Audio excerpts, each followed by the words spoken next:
Our Easter weekend is fast coming to a close, and we do hope that you've had a really safe weekend. The beaches have been our great attraction, the rivers also. So we hope that everyone is safe and that as school approaches tomorrow, that our children will be safe. And parents will be anxious, of course, to see things go well, and we wish all good luck. I want to read a little story here. It's called Hey, Bring Back That Basket. This being Easter Monday, it would have been a time when horse racing would have been in full swing at Union Park. The Easter Guineas would have been focused upon, and there would have been a great excitement down in the Southland. Union Park is in San Fernando, and it has gone out of existence as a racetrack venue for several years. Anyway, the name of this story is Hey, Bring Back That Basket. Years ago, 60 to be exact, at the busy corner of Henry and Queen Street in Port of Spain, a blind man sold sweepstake tickets.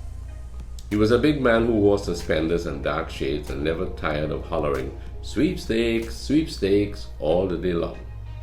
The winning numbers corresponded to those recorded at the Queen's Park Savannah horse races, mainly at weekends. And the stakes were high. I never knew of my mother, an ardent race fan, ever clinching the sweepstakes. I never heard either of anyone trying to rob our blind vendor. To conceive such a thing was taboo.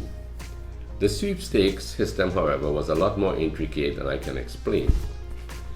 But I want to tell you a little bit there about horse racing in the Queen's Park Savannah before it closed and Santa Rosa in Arima became the centralized area for horse racing. In those days, we had Eric Cole Durant as a trainer and Joe Hadid. They were competitors as trainers. But Eric Cole Durant was very special. He was known as the Maestro of Marabella in San Fernando. In January 2001, the Trinidad and Tobago Racing Authority inducted Durant to the Racing Hall of Fame. Durant died on Sunday, October the 7th, 2001. His arch rival, Joseph Hadid, a Syrian, he was also very, very qualified as a trainer. And when horse racing closed in Queen's Park Savannah, it is said that Joe Hadid was very grieved, so much so that he could not even bear the thought of driving around the Queen's Park Savannah. Horse racing had become something in their blood, and the closure of the Queen's Park Savannah for other venues really affected him. In those days, in the early days, in 1959 to be exact, a horse was imported into the Caribbean, and that horse, his name was Mentone. And his regular jockey was a man called Byron Clark from Barbados. And Mentone was known as the horse of the century.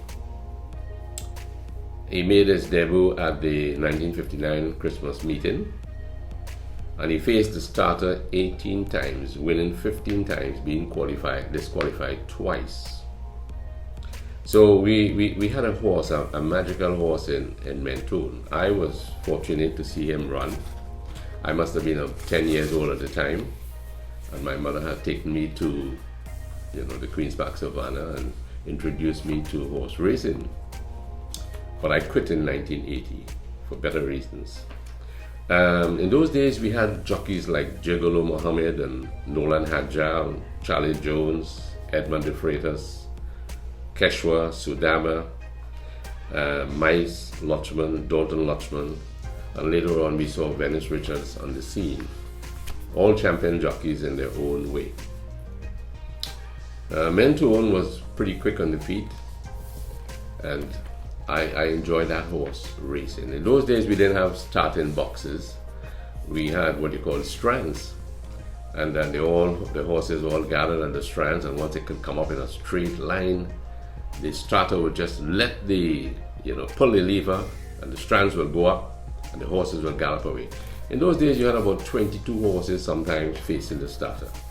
So can you imagine the thundering hoofs as they broke through and they came around that final bend. Oh man, it was a lot of excitement in those days. And on grounds, you had a lot of excitement. In the book, The Ghost of Cora, there's an episode that is recorded of Eusebio being at the Queen's Park Savannah, and he's walking around. He has not been knowledgeable about racing, but he's there. And it best describes the feeling, the atmosphere of being on the grounds at that time. So, but back to our story. The sweepstakes system, as I was saying, however, was a lot more intricate than I can explain.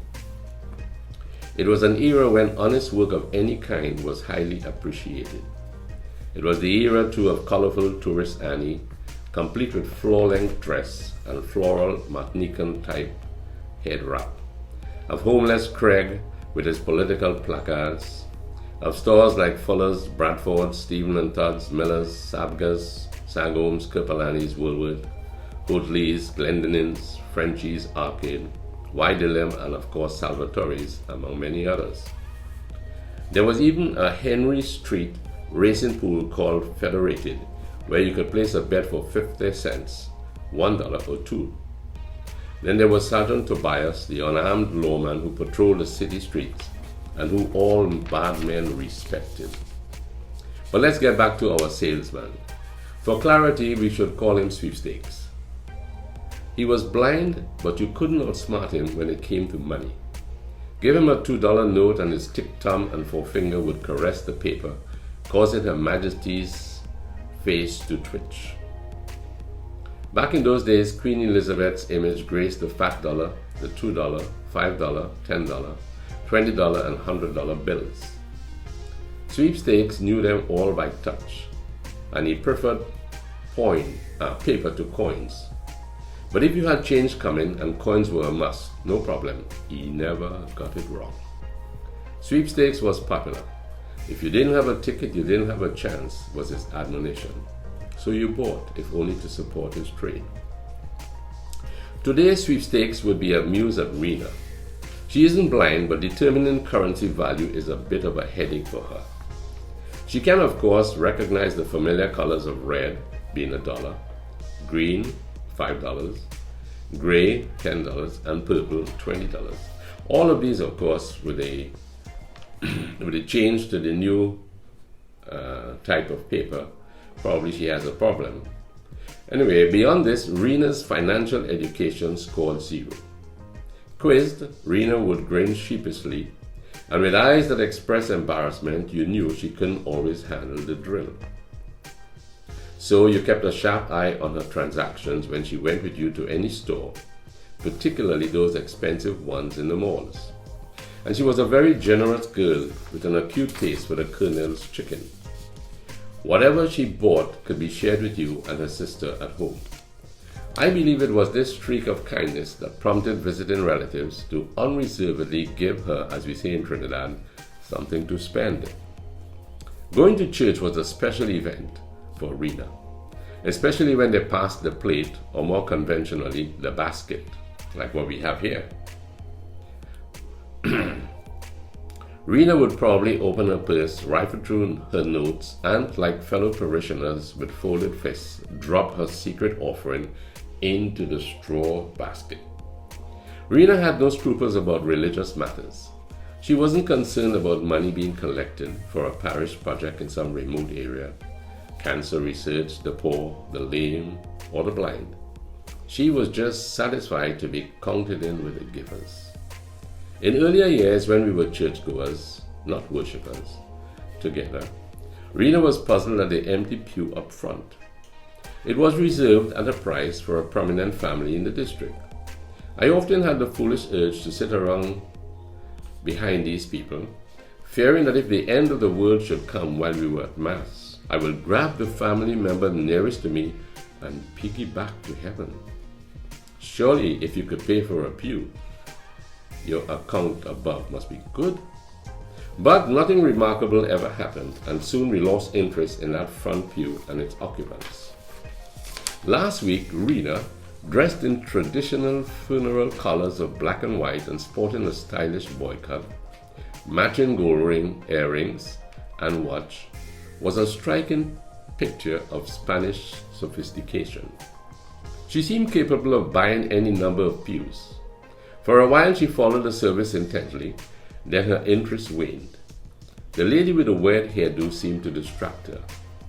When the young man with the collection basket held it out to Rina, she panicked. Instinctively, she reached into her purse and grabbed the first note available. With sober ceremony, however, she deposited her offering. Rina exclaimed the relative next to her, "You gave them $50. Instantly, Rina felt she had committed a heinous crime. Tears welled in her eyes, but they didn't flow. Quickly, she regained composure. 5, 10, 20, 50, what did it matter? Wasn't it for a noble cause anyway? She shrugged her shoulder and looked at the statue on the far wall. But the reproach continued. "I wanted to snatch it from her," said a mean-looking, badly attired cousin from the northeast. "Hey, bring back that basket," another relative hoarsely muttered, disturbing mourners in surrounding seats. There has been a big mistake. But the young man with the basket was already walking on his way to the high priestess, who elaborately blessed Rina's $50, along with the other notes. "Amen," said Rina, and rose regally to follow the anguished pallbearers to the Tunapuna cemetery. It was really hard to outsmart the blind vendor and the queen, but Rina seemed to have had the victory. Hope you enjoyed this little one.